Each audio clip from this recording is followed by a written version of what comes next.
The Lord be with you. Have a blessed, good Saturday to everyone. For some, they call it Black Saturday, for the simple reason that Jesus, our God, has died on the cross. I grew up in a province where we were not allowed to be too loud on Good Friday and on Holy Saturday. We were not allowed to play loud music, to laugh, or to make any unnecessary noise.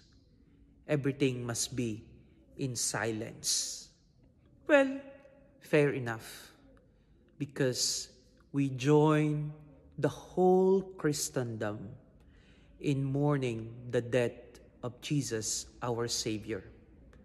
But let us not be mistaken. The silence today is not an empty silence. It is a meaningful silence.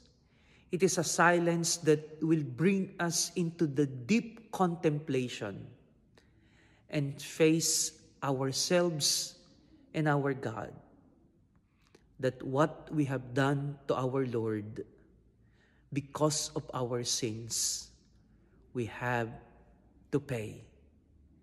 But Jesus paid it all in full. What is needed on our part is a participation through reconciliation and a return to our God. On this Holy Saturday, God descended into hell. But this is not the hell that we know, which is the hell as the place of evil.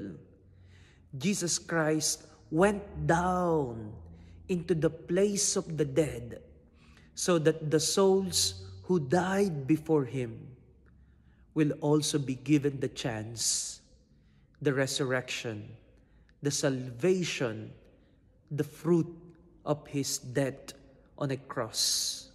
He opened the door for those in the realm of death before him, so that they will also join him in paradise.